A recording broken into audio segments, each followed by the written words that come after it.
There was a single mother who had three daughters. The youngest daughter was diagnosed with an inoperable brain tumor. The doctors broke the bad news to her mother. They told the poor woman that her daughter had only 3 months to live. The family were devastated by the horrible news. The mother decided to have a family photo taken while her youngest daughter was still alive. That way, they would always have something to remember her by. They hired a professional photographer to come and take the photo. The family posed with the youngest daughter sitting in the middle of the picture, and her mother and oldest sisters arranged around her. Afterwards, they had it framed and hung over the fireplace in the living room. 3 months later, the youngest daughter died in hospital. Her mother and her two sisters were at her bedside when she passed away. The funeral took place 2 days later. After the funeral, the mother was sitting in the living room when she happened to glance up at the family photo over the fireplace. She was horrified to discover that her daughter's face in the photo was shifting and changing. It looked distended and deformed, almost demonic. They brought the family photo to the professional photographer and complained. He said he had no explanation for why the photo would suddenly change, making the dead child appear so grotesque. The mother was at her wit's end.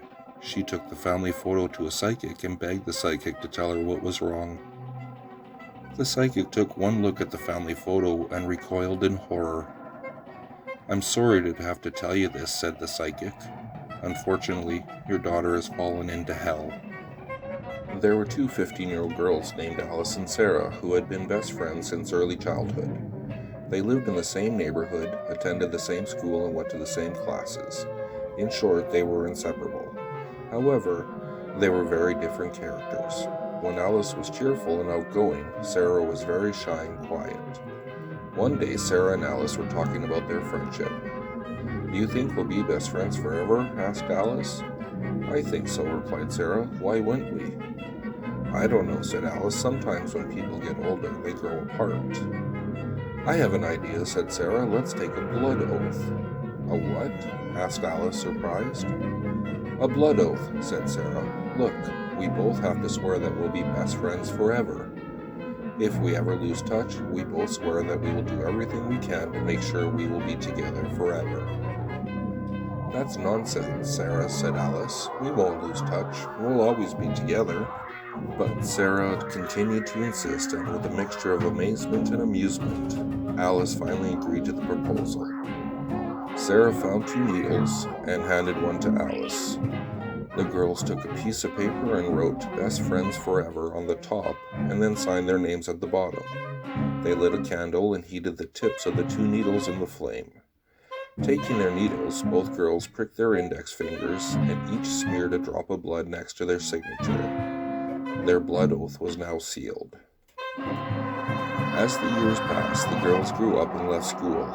Alice went away to college in another city, while Sarah stayed in their hometown and got a job in a local store. Both of them had boyfriends and fell in love. The girls still kept in touch by phone, calling each other at least once a week. When Alice had completed her law degree, she got a good job and decided that it was time to get married. The couple bought a house and settled down. A few years later, they had a beautiful baby boy. Alice was so busy with her family that she rarely found time to call Sarah. It wasn't long before the phone call stopped completely and the friends lost touch with each other. Although Alice would sometimes still think about her best friend from her youth, she never took the trouble to pick up the phone and call her. In the end, life had led the two women down different paths, and they had not seen each other since they left school. One night, Alice had a horrible nightmare.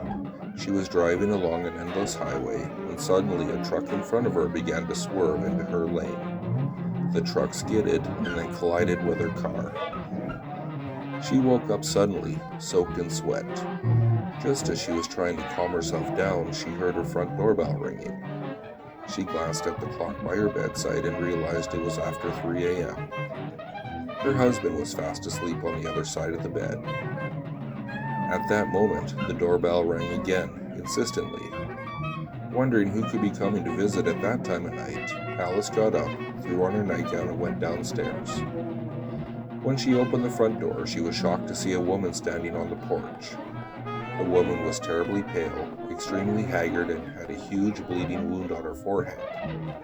Although she had changed a lot, Alice recognized her immediately. It was her old friend Sarah. "Oh my God, Sarah, what happened?" she cried. Sarah just stared at her. "Come in, out of the rain," said Alice. "Are you hurt?"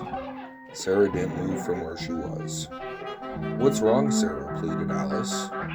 "Long time no see, Alice," hissed Sarah. "I've come to fulfill my promise. I've come to tell you I died." Alice was speechless. Sarah held up her hand and pointed at Alice with her index finger. Her finger was dripping blood.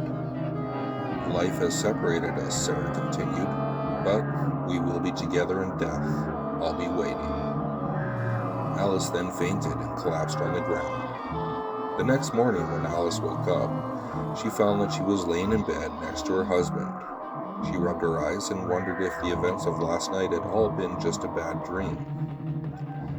At breakfast, she turned on the television, and what she saw chilled her to the bone. The local newscaster was saying that the night before, right around 3 a.m., there had been a fatal traffic accident. A truck had collided with a car on the highway. The driver of the car had been killed on impact. The driver of the car was a woman named Sarah. From that moment on, Alice's life became a living hell. She barely ate a thing. She forgot to pick up her child from school, and when she went to work, she couldn't concentrate on anything. Every night, she had the same terrible dream. She would awake to the sound of the front door bell ringing. She would open the door and find Sarah standing there, her bloody index finger pointing straight at Alice. Each time, Sarah would say the same thing: "I'll be waiting." Each morning, Alice awoke in a cold sweat. She looked down at her bed sheets, and they would be streaked with blood. She felt an excruciating pain in her finger, and when she looked, her finger was covered in blood. Her husband did not understand what was happening. He took his wife to see a doctor and a psychiatrist, but neither of them could find any explanation. Alice's condition only grew worse, and in her nightmares she began seeing Sarah standing at her bedside, pointing with her bleeding finger. One night, the husband was awakened by a dreadful noise. It was the sound of breaking glass. He ran out to the bathroom and discovered that the window was broken. Peering outside, he saw Alice lying on the sidewalk, her limbs askew. The horrified man rushed downstairs and out the front door. There was a pool of blood around his wife's head. Beside her on the pavement, someone had written in her blood, "Friends forever." Don't Google yourself. Why? Because you may not like what you find. One day I was bored and decided to search my own name on Google. I have quite a rare name, so I didn't expect to find many results. Imagine how surprised I was when I came across a website that had my full name in the domain. When I clicked the link, it brought me to a message board. I looked at the profile of the website owner and found out that the person was the same age as me, had the same hobbies and interests. There weren't any posts on the message board, but I was intrigued, so I saved it to my favorites. It was about a month later when I went back to the website. This time, it had more content. There were some diary entries, mostly random things like "the weather was nice today" or "I'm so bored in work," things of that nature. However, as time went on, I began to notice more and more coincidences. The person lived in the same city as I did. It struck me as a rather strange that two people with the exact same rare name would be living in the same city at the same time. At one point, I noticed that the contents of the diary were quite similar to my own life. One day, I went to a baseball game, and when I checked the website that evening, I found that the owner of the site had also gone to the same ball game. At first, I didn't think much of it. After all, tens of thousands of people in the city supported the same baseball team. It began to seem like much more than a simple coincidence. Whenever I checked the website, I would notice little biographical details that seemed too close for comfort.